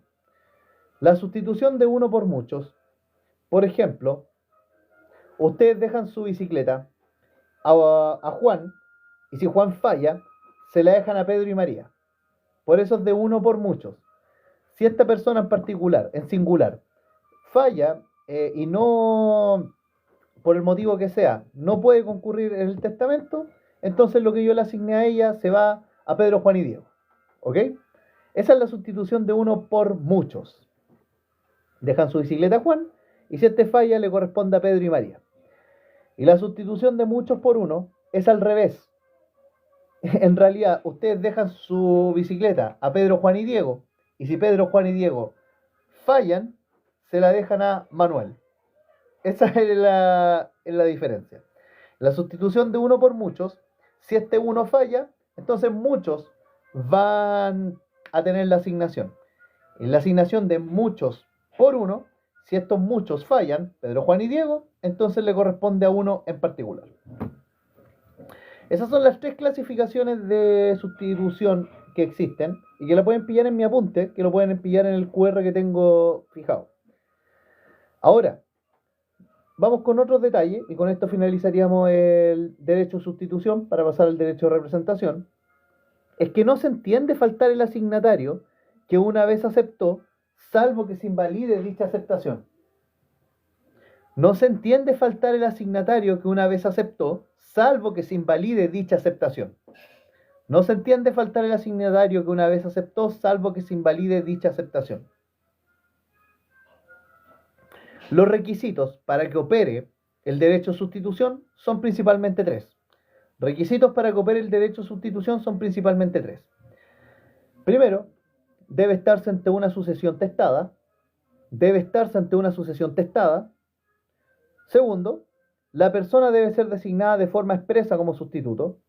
La persona debe ser designada de forma expresa como sustituto. No hay una sustitución tácita, ojo con eso. Y tercero, debe faltar el asignatario principal. Debe faltar el asignatario principal. Los requisitos para que opere el derecho de sustitución entonces son que debe estarse ante una sucesión testada, la persona debe ser designada de forma expresa como sustituto y debe faltar el asignatario principal. Cuando no puede operar el derecho a crecimiento o el derecho de sustitución, se deben aplicar las reglas de la sucesión intestada y de la de los órdenes de sucesión. Cuando no puede operar el derecho a crecimiento o el derecho de sustitución, deben aplicarse las reglas de la sucesión intestada y los órdenes de sucesión. Entonces, cuando no puede operar el derecho de crecimiento, el derecho de sustitución, se aplican las reglas de la sucesión intestada y los órdenes de sucesión. Bien, vamos a hablar ahora del derecho de representación gente y después de eso vamos a ver unas situaciones hipotéticas de conflicto entre los derechos a la sucesión. Y vamos a finalizar este live hablando de la incapacidad y la indignidad. Es un tema, yo los encuentro personalmente entretenidos, la verdad, pero hay que manejarlos bien. Están muy vinculados con las causales de desheredamiento que están señaladas en el artículo 1208 de nuestro Código Civil. Vamos a hablar entonces del derecho de representación. El derecho de representación está señalado en el artículo 984 de nuestro Código Civil. En el artículo 984 de nuestro Código Civil está señalado el derecho de representación. Y la definición que le da el 984 al derecho de representación es la siguiente. Es una ficción legal en la que se supone que una persona tiene el lugar y por consiguiente el grado de parentesco y derechos hereditarios que tendría su padre o madre si éste o ésta no quisiese o no pudiese suceder. El artículo 984 define el derecho a la representación como una ficción legal en la que se supone que una persona tiene el lugar y por consiguiente el grado de parentesco y derechos hereditarios que tendría su padre o madre si este o esta no quisiese o no pudiese suceder. Entonces, ojo con este detalle. Es una ficción legal el derecho a representación, en la que se supone que una persona tiene el lugar y por consiguiente el grado de parentesco y derechos hereditarios que tendría su padre o madre si este o esta no quisiese o no pudiese suceder. Con el derecho de representación, el legislador busca resolver la problemática de que falta un asignatario en la sucesión intestada, porque para la testada tenemos el derecho a sustitución y a crecimiento.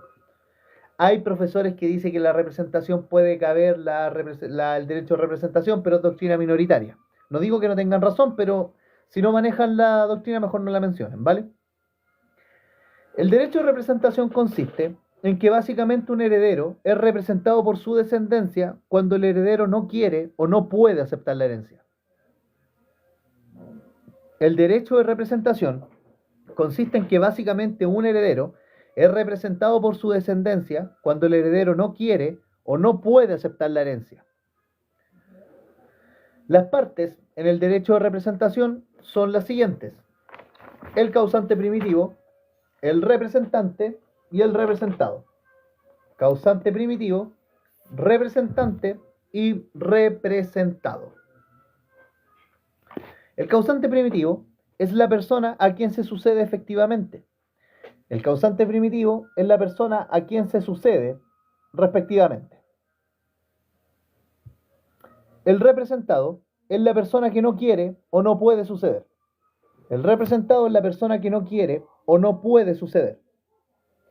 Y el representante es la persona que, en virtud de este derecho, pasa a ocupar el lugar, grado de parentesco y derechos hereditarios del representado. El representante es la persona que, en virtud de este derecho, pasa a ocupar el lugar, grado de parentesco y derechos hereditarios del representado. Ojo, un detalle no menor. Aquí, para poder optar por el derecho de representación, no se requiere que ustedes, por así decirlo, acepten la herencia de la persona a la cual representan, porque la persona puede no fallecer. Ojo con eso. Entonces, las partes de este derecho, ¿cuáles son? El causante primitivo, que es la persona a quien se sucede efectivamente. El representado, que es la persona que no quiere o no puede suceder. Y el representante, que es la persona que en virtud de este derecho pasa a ocupar el lugar y grado de parentesco y los derechos hereditarios del representado. Se conectó el tío René. Tuvo como un minuto. Ya. Los representantes pueden ser uno o varias personas.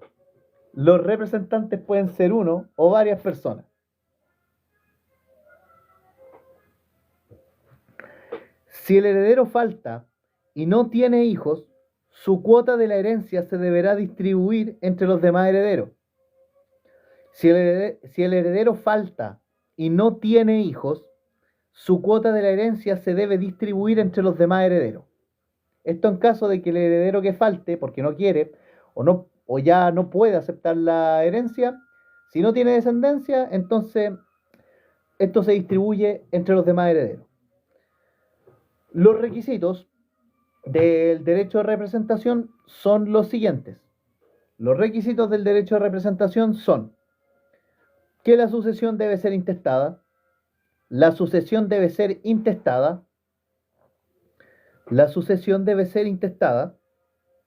más allá de que hay una doctrina minoritaria que dice que puede operar la sucesión testada, pero no. Bueno, la sucesión debe ser intestada. Este es el requisito del derecho de representación. Debe faltar el representado. Y se entiende que falta por haber repudiado la herencia, porque fue desheredado, porque es indigno o es incapaz de suceder. Entonces debe faltar el representado por haber repudiado, haber sido desheredado o ser indigno o incapaz de suceder. El representado debe ser hijo o hermano del causante primitivo. El representado debe ser hijo o hermano del causante primitivo. El representante debe ser hijo del representado. El representante debe ser hijo del representado.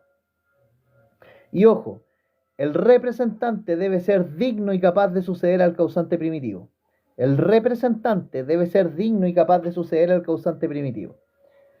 Entonces los requisitos del derecho de representación son en que la sucesión debe ser intestada, debe faltar el representado porque fue desheredado, porque repudió la herencia, porque es indigno, incapaz de suceder. El representado debe ser hijo o hermano del causante primitivo, y el representante debe ser hijo del representado, y el representante debe ser digno y capaz de suceder al causante primitivo. Los efectos que genera la aplicación de este derecho son los siguientes. Los efectos que genera la aplicación de este derecho son los siguientes. ¿Cuáles son? Que el representante ocupa el lugar del representado, ese es el efecto natural y obvio. Que el representante ocupa el lugar del representado. Que el representante será considerado con el mismo grado de parentesco del representado respecto al causante primitivo. Que el representante será considerado con el mismo grado de parentesco del representante respecto del causante primitivo, y el representante tendrá los mismos derechos que tendría el representado. El representante tendrá los mismos derechos que tendría el representado. Esos son los efectos del derecho de representación. El representante ocupa el lugar del representado. El representante será considerado con el mismo grado de parentesco del representado respecto al causante primitivo, y el representante tendrá los mismos derechos que tendría el representado. Respecto del derecho de representación, cabe señalar o precisar en algunas expresiones que se ocupan tanto en la ley como en la materia que a ustedes les pasan en clase, que es la sucesión por cabeza o la sucesión por estirpe. Sucesión por cabeza o sucesión por estirpe.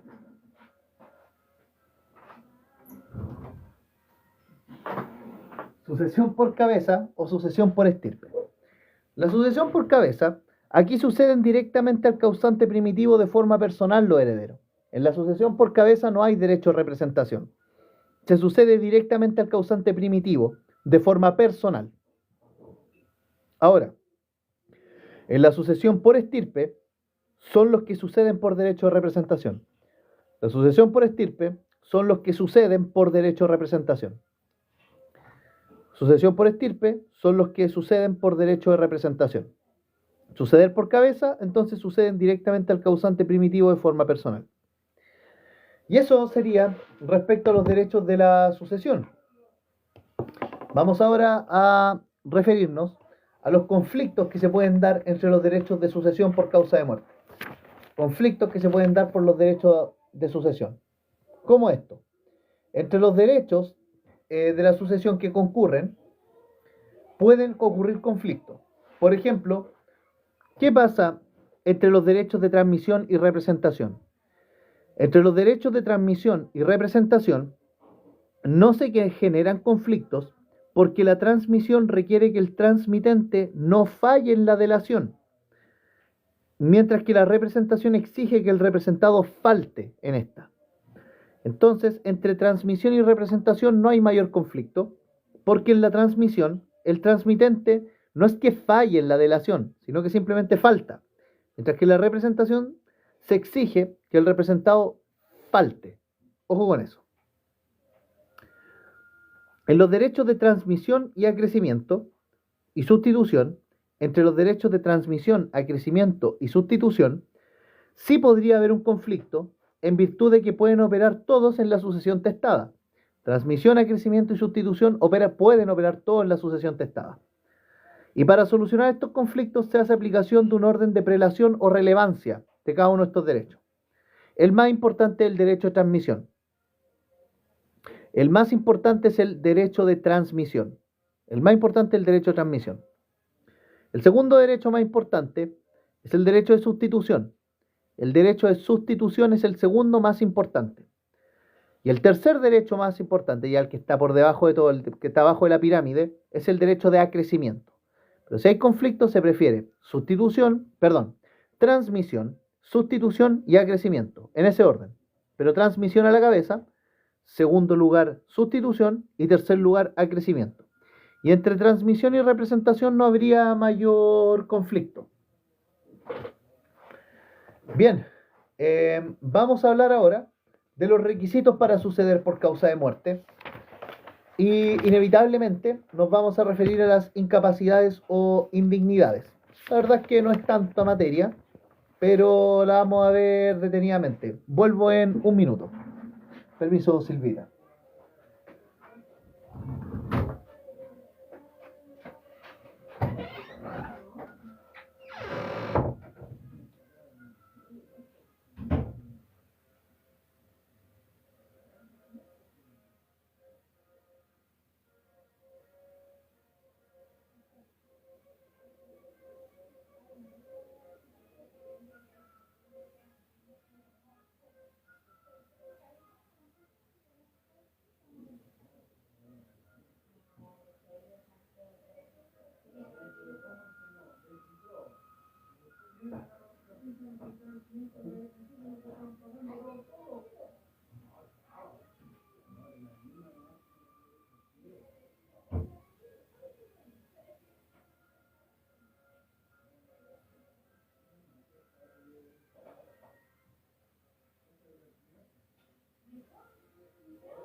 Bien. No ha muerto, sino que tuve que atender una emergencia. Ahora sí, estamos vivos todavía no morimos. Llegaron justo para hablar de la indignidad y la incapacidad. Me demoré mucho, ¿no? No, todavía no, por favor.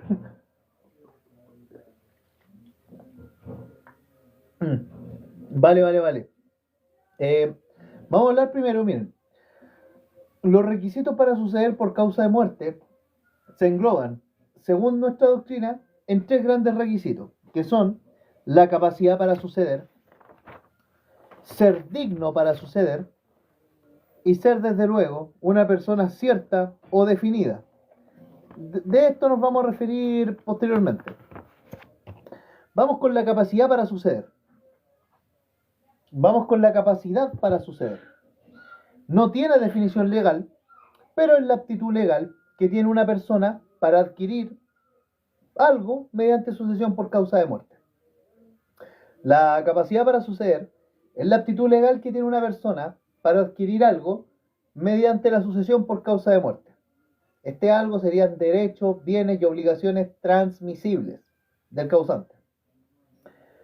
Entonces, la capacidad para suceder es la aptitud legal que tiene una persona para adquirir algo mediante sucesión por causa de muerte. Por regla general, todas las personas son capaces para suceder. Ojo con eso. Siendo la excepción la incapacidad. Y la incapacidad nosotros podemos englobarla en dos tipos. La incapacidad es absoluta o la incapacidad es relativa. Incapacidades absolutas e incapacidades relativas. La incapacidad es absoluta. Aquí son incapaces absolutos para suceder las siguientes personas. El que no exista al momento de la apertura de la sucesión o al cumplirse la condición suspensiva, el que no exista al momento de la apertura de la sucesión o al cumplirse la condición suspensiva, los que carecen de personalidad jurídica, y tenemos también, estas son las incapacidades absolutas, las incapacidades relativas. ¿Y quiénes son las incapacidades relativas? Los que han sido dañados por crimen de dañado ayuntamiento, los que han sido condenados por crimen de dañado ayuntamiento, el eclesiástico confesor,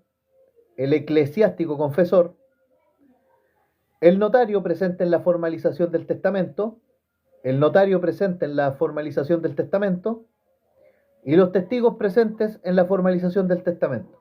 Y los testigos presentes en la formalización del testamento.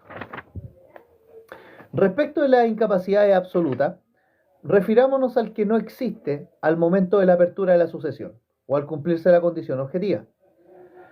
Por regla general, se requiere existir al tiempo de aperturarse la sucesión o al momento de cumplirse la condición suspensiva de la que depende la asignación, pero por excepción no serán incapaces de suceder en los siguientes casos. Primero, cuando la persona suceda mediante derecho de transmisión, cuando la persona suceda mediante derecho de transmisión, cuando la persona no existe, pero se espera que exista, como ocurre con los nasciturus o los que están por nacer, cuando la persona no existe, pero se espera que exista, como un nasciturus o la criatura que está por nacer, y por asignaciones establecidas como premios para personas que han realizado algo importante. Las asignaciones establecidas como premios para personas que han realizado algo importante. Entonces, la primera incapacidad absoluta son respecto a los que no existen al momento de la apertura de la sucesión o al cumplirse la condición suspensiva. Por regla general, se requiere existir al tiempo de aperturarse la sucesión o al momento de cumplirse la condición suspensiva de la que depende una asignación. Pero por excepción no serán incapaces de suceder en los siguientes casos. Primero, cuando la persona suceda mediante derecho de transmisión.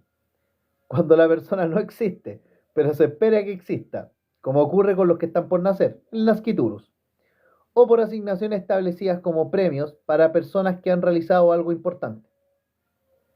Respecto de los que carecen de personalidad jurídica, por regla general, son incapaces de suceder quienes carecen de personalidad jurídica, como los gremios o las cofradías, pero por excepción la asignación será válida si tiene como fin crear una fundación o corporación. En cuanto a esta otra incapacidad absoluta, que es los que carecen de personalidad jurídica, por regla general son incapaces para suceder los que no la tengan, como ocurre con los gremios o cofradías. Pero por excepción la asignación será válida si tiene como fin crear una fundación o corporación.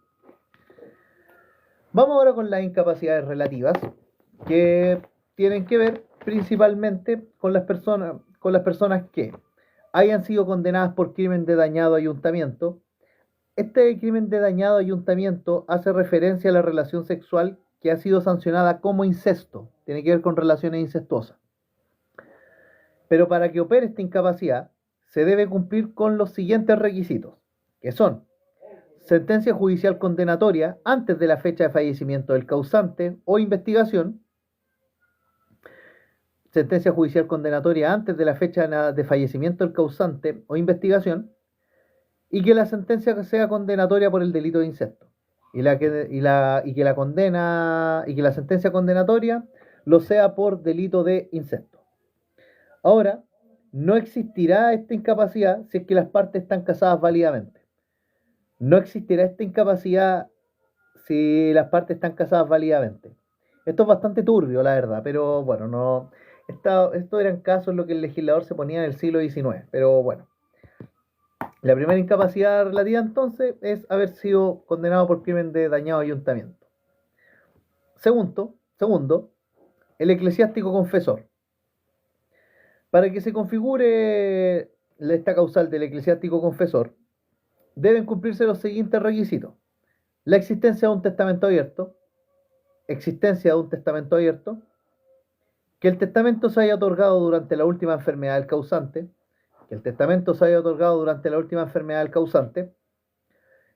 presencia de un eclesiástico que hubiera confesado al causante durante su enfermedad o durante los últimos 2 años anteriores a su enfermedad, presencia de un eclesiástico que hubiera confesado al causante durante su enfermedad o durante los últimos 2 años anteriores a la enfermedad, y que el eclesiástico pertenezca a una orden, convento o cofradía. El causante podrá estipular en su testamento alguna asignación en favor de la iglesia a la que pertenezca el eclesiástico confesor sin ningún problema. Lo que no se permite es que la asignación sea dirigida exclusivamente al señalado eclesiástico. El causante puede estipular en su testamento alguna asignación en favor de la iglesia a la que pertenecía el eclesiástico confesor sin ningún problema. Lo que no se permite es que la asignación sea dirigida expresamente al señalado eclesiástico. Respecto de la tercera incapacidad relativa, esta es el notario, presente en la formalización de la investigación. Notario presente en la formalización de la presente en la formalización del testamento. Hola Silvita, ¿qué suele suceder en la práctica? ¿Lo del eclesiástico confesor? Lo del pastor también, porque claro, esta norma de derecho privado puede ser extensiva, sobre todo que en ese tiempo el mundo protestante no estaba tan presente. Pero bueno, si eso pasa, ¿qué entraría ahí si es que hay testamento? Bueno, porque en esta del eclesiástico confesor se requiere un testamento abierto. El obispo Durán. Cacha. Verdad, hace tiempo atrás vi una noticia del obispo Durán. Bueno, en ese caso tendría que ser una acción de inoficiosa donación, claro, acción de inoficiosa donación, o si hay testamento, acción de reforma al testamento, pero eso aplica contra los asignatarios, po. ¿Qué tipo de acción sería? Ahí lo dejo para que lo discuta Matías con Silvita. Ahí ya me hicieron cranear la materia, amigos míos. Ya, pero bueno. Otra incapacidad relativa entonces es la del notario presente en la formalización del testamento. Notario presente en la formalización del testamento. Esta incapacidad se extiende al cónyuge del notario o a cualquiera de los ascendientes, descendientes, hermanos, cuñados o empleados del notario. Los amenuenses, como le dicen. Esta incapacidad trae como consecuencia nulidad absoluta parcial. Es decir, solamente será nula de forma absoluta la asignación, mas no afecta a lo que resta del testamento. En cuanto a esta incapacidad esta incapacidad relativa del notario presente en la formalización del testamento, esta incapacidad se extiende al cónyuge del notario o cualquiera de los ascendientes, descendientes, hermanos, cuñados o amenuenses del notario. Esta incapacidad trae como consecuencia nulidad absoluta parcial, es decir, es nula absolutamente la asignación que se le haga al notario o a su gente correlacionada, cónyuge, ascendiente, amenuense, etc., pero el resto del testamento es válido. Y otra incapacidad relativa presente es la de los testigos presentes en la formalización del testamento. Testigos presentes en la formalización del testamento. Entonces, para recapitular, las incapacidades absolutas son aquellas respecto de el que no existe al momento de la apertura de la sucesión o al cumplirse la condición suspensiva, excepto cuando se trata de una persona que sucede mediante derecho de transmisión, cuando existe una persona que se espera que exista, o asignaciones establecidas como premios para personas que han realizado algo importante, y los que carecen de personalidad jurídica, salvo que la asignación tenga como fin crear una fundación o corporación. Y respecto a las incapacidades relativas, los que han sido condenados por crimen de dañado ayuntamiento, el eclesiástico confesor, el notario presente en la formalización del testamento y los testigos presentes en la formalización del testamento. Bien, ahora vamos a hablar de las dignidades o ser digno para suceder, que es el otro requisito para participar en la sucesión. Ser digno para suceder. Hola Alejandra, ¿qué tal? Gracias por compartir el live. Ser digno para suceder.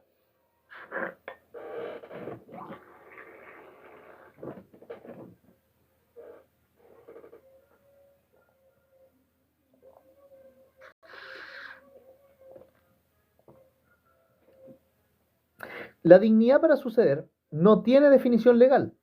La dignidad para suceder no tiene definición legal, pero doctrinariamente podemos definirla como el mérito para suceder a otra persona por sucesión de causa de muerte. Mérito para suceder a otra persona por causa de muerte. La dignidad para suceder es el mérito para suceder a otra persona por sucesión por causa de muerte. Mientras la capacidad para suceder es la aptitud legal para suceder a una persona por causa de muerte, la dignidad es un mérito. Dignidad es mérito, capacidad es aptitud. La regla general es que todas las personas son dignas de suceder. La regla general es que todas las personas son dignas de suceder, siendo la indignidad la excepción. Si podemos referirnos a las indignidades, estas tampoco tienen definición legal, pero nuestra doctrina las va definiendo como sanciones por las cuales se excluye la sucesión de la sucesión a un asignatario que ha atentado gravemente contra el causante o ha olvidado ciertos deberes fundamentales para con él. Las indignidades son sanciones por las cuales se excluye de la sucesión a un asignatario que ha atentado gravemente contra el causante o ha olvidado ciertos deberes fundamentales para con él. Ojo con esta idea. Las indignidades son sanciones por las cuales se excluye de la sucesión a un asignatario que ha atentado gravemente contra el causante o ha olvidado ciertos deberes fundamentales para con él. Estas causales están mencionadas en el artículo 968 del Código Civil. Están mencionadas en el artículo 968 del Código Civil, sin perjuicio que hay otras normas que también se refieren a estas. Las principales indignidades para suceder a la persona del causante, bueno, son varias, pero vamos a mencionar algunas. Homicidio del causante. Que la persona haya asesinado o matado al causante. Homicidio del causante. Eso es una indignidad para suceder. Homicidio del causante. Atentado grave contra el causante o sus parientes. Atentado grave contra el causante o sus parientes. Incumplimiento del deber de socorro hacia el causante. Incumplimiento del deber de socorro hacia el causante. Fuerza o dolo para obtener una asignación testamentaria o impedirle testar. Fuerza o dolo para obtener una asignación testamentaria o impedirle testar. Detención u ocultación dolosa del testamento. Detención u ocultación dolosa del testamento. Este es el 968 número 5. Es un caso donde el dolo acá no se presume. O sea, se presume. Detención u ocultación dolosa del testamento. Falta de instancia para el nombramiento de un guardador al impúber, demente o sordomudo. Falta de instancia para el nombramiento del guardador, impúber, demente, sordo o mudo, que son incapaces absolutos. Falta de acusación a la justicia del homicidio del causante. Hace referencia a que la persona sabía del asesinato del causante y no lo denunció como corresponde. Falta de acusación a la justicia del homicidio del causante, lo que hace referencia a que la persona sabía del asesinato del causante y no lo denunció como corresponde. Excusa sin causa del guardador o albacea. El cómplice, claro, que ojo, también es un impedimento dirimente relativo para contraer matrimonio, que está señalado, si mal no recuerdo, en el artículo 7 de la ley 19.947, que es la nueva ley de matrimonio civil. Excusa sin causa del guardador o albacea. Promesa de hacer pasar bienes a un incapaz. Promesa de hacer pasar bienes a un incapaz. Juez partidor que prevarica. Juez partidor que prevarica. Albacea removido de su cargo. Albacea removido de su cargo. Y sanciona a los ascendientes legitimarios cuando su filiación fue determinada contra su oposición. Sanciona a los ascendientes legitimarios cuando su filiación fue determinada contra su oposición, sin perjuicio de que acá hay un trámite que puede hacer el hijo de estos ascendientes para poder perdonarle su indignidad. No recuerdo cómo se llama, pero tiene un nombre específico, pero vamos a revisarlo después. Entre otras. Si alguien me lo puede recordar sería extraordinario, amigos míos. No recuerdo cómo se llama en este momento, pero hay un trámite en el cual el hijo de estos ascendientes puede, por escritura pública, perdonarle esta indignidad y hacer que sus padres puedan heredarlo, sucederle. Ahora, entonces, las indignidades, ya recapitulando, son sanciones por las cuales se excluye de la sucesión a un asignatario que ha atentado gravemente contra el causante o ha olvidado ciertos deberes fundamentales para con él, como el homicidio del causante, atentado grave contra el causante o parientes, incumplimiento del deber de socorro hacia el causante, fuerza o dolo para obtener una asignación testamentaria o impedirle testar, fuerza o dolo para obtener una asignación testamentaria o impedirle testar, ocultación dolosa del testamento, falta de instancia para nombramiento de guardador al impúber, demente o sordomudo, falta de acusación a la justicia del homicidio del causante, lo que hace referencia a que la persona sabía del asesinato del causante y no lo denunció como corresponde, excusa sin causa del guardador o albacea, promesa de hacer pasar bienes a un incapaz, juez partidor que prevarica, albacea removido de su cargo, y sanciona a los ascendientes legitimarios cuando su filiación fue determinada contra su oposición. Vamos a ir de la duda al tiro, amigos míos, porque me dejaron cachudo con esta cuestión. Vale. Yo, amigo Alex, doy mi grado inminentemente. Ya estoy más, lo tengo encima. Hace un año atrás yo veía el grado como una cuestión muy lejana. Hoy día lo tengo al frente, lo tengo a la vuelta de la esquina. No voy a decir fecha, pero sí le voy a decir que es más pronto que tarde. Mucho más pronto que tarde. Rehabilita tiene otro nombre. Tiene otro nombre, sí, pero va por ahí. Sí, está bien lo que me dice Silvita, pero tiene otro nombre esta cuestión. No recuerdo cómo se llama. A ver.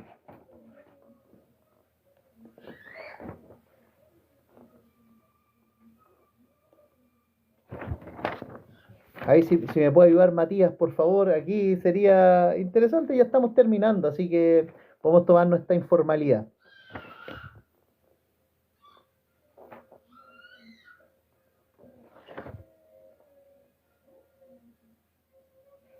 Bueno, la verdad es que es una materia súper específica, pero purga de la indignidad. Sí, de hecho la purga de la indignidad está, pero en materia de familia tiene otro nombre.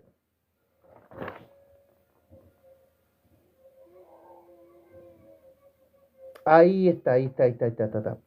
Miren, la privación de estos derechos no es irreversible. La restitución, así se llama, restitución.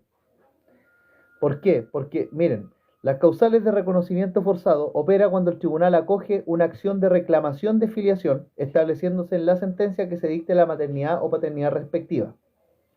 Este tipo de determinación de filiación trae como consecuencia una serie de limitaciones de derechos en desmedro del progenitor declarado en dicha calidad de forma forzada. Estas limitaciones son pérdidas que no le van a suceder a Vintestato, lo que sería una indignidad, aparte de no tener derecho a pedir alimentos ni tener el cuidado personal del hijo. Pero la privación de estos derechos no es irreversible, ya que el progenitor puede ser restituido por el hijo si es que cumple ciertas condiciones, que son consentir en ello, que el hijo sea plenamente capaz y que la manifestación de voluntad se haga por medio de escritura pública. Esto está señalado en el artículo, bueno, entre otros artículos, pero restitución. Ese era el nombre que tenía el derecho de familia. Vale. Ahora, el tercer requisito para suceder entonces, aparte de la capacidad y la dignidad, siendo la dignidad en la excepción, que es una sanción que se le impone a un asignatario, excluyéndolo de la sucesión, porque ha atentado gravemente contra el causante o ha olvidado ciertos deberes fundamentales con él, como homicidio del causante, atentado grave contra el causante y sus parientes, incumplimiento del deber de socorro hacia el causante, fuerza o dolo para obtener una asignación testamentaria o impedirle testar, ocultación dolosa al testamento, falta de acusación a la justicia del homicidio del causante, sabiéndolo y no habiéndolo denunciado, promesa de hacer pasar bien a un incapaz, juez partidor que prevarica, y sanción a los ascendientes legitimarios contra su filiación cuando fue determinada por su oposición, etc. Y el tercer requisito es ser una persona cierta y o definida. Ser una persona cierta y o definida. Ahora vamos a referirnos, y con esto ya estaríamos terminando, a las características de las incapacidades y las características de las incapacidades. Características de cada una de ellas. Las características de las incapacidades son de orden público. Las incapacidades son de orden público. No se pueden renunciar. No se pueden renunciar a las incapacidades. Las incapacidades no se pueden perdonar.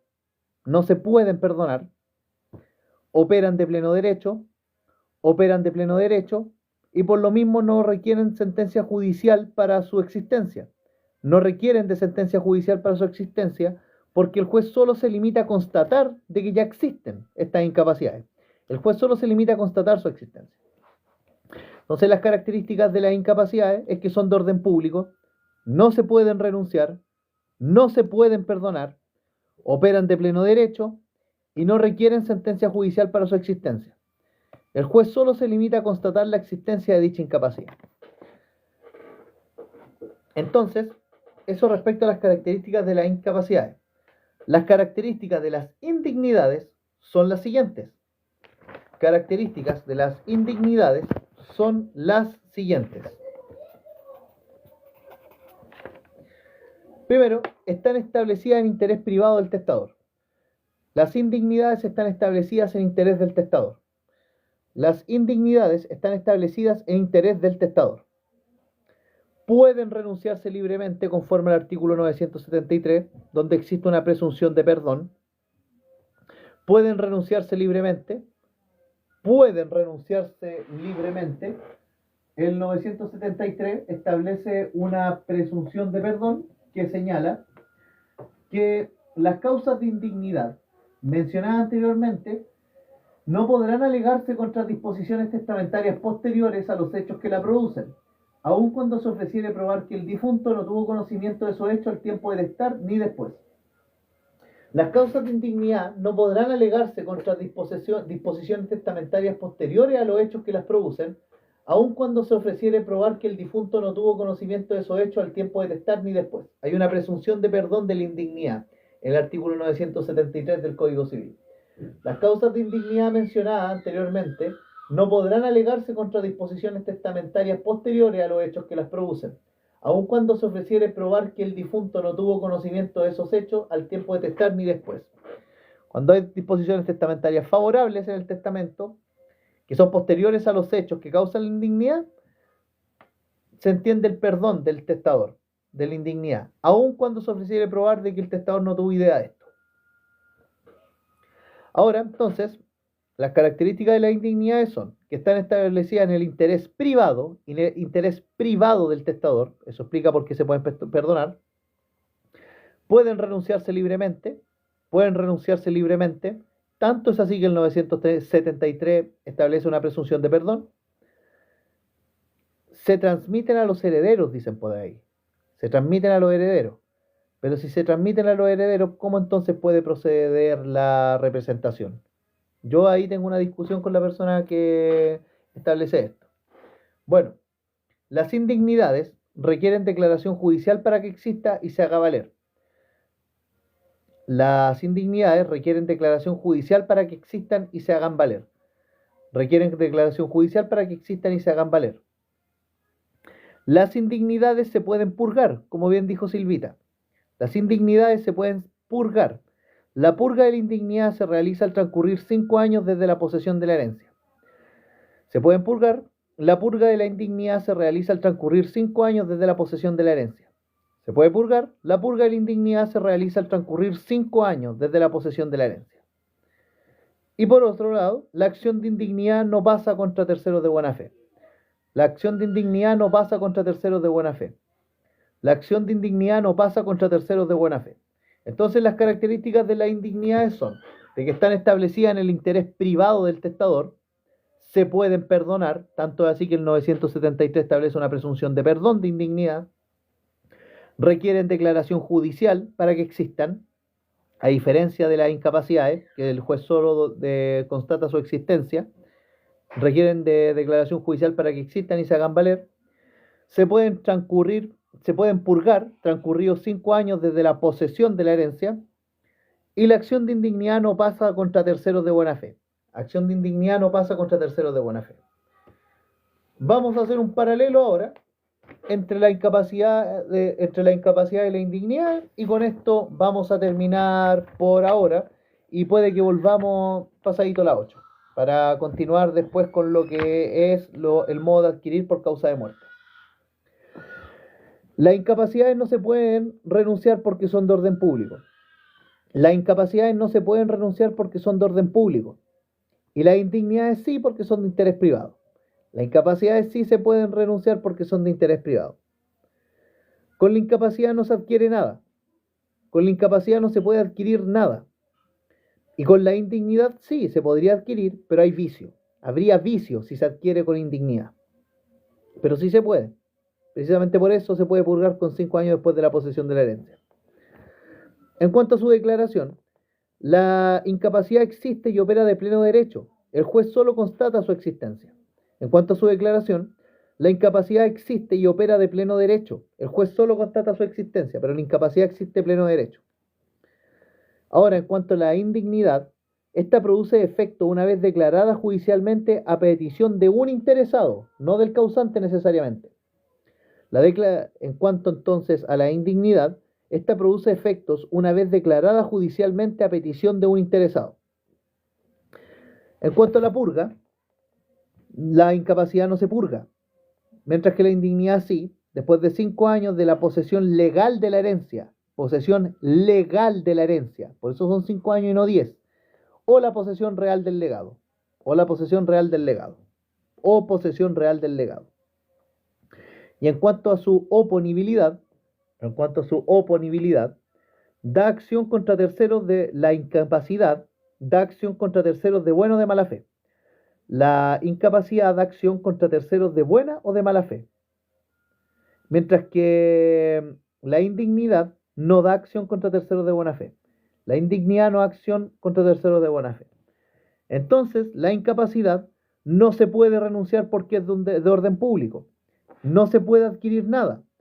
Existe y opera de pleno derecho. El juez solo se limita a constatar su existencia. No se puede purgar una incapacidad. Y da acción contra terceros, ya sea que los terceros estén de buena o de mala fe.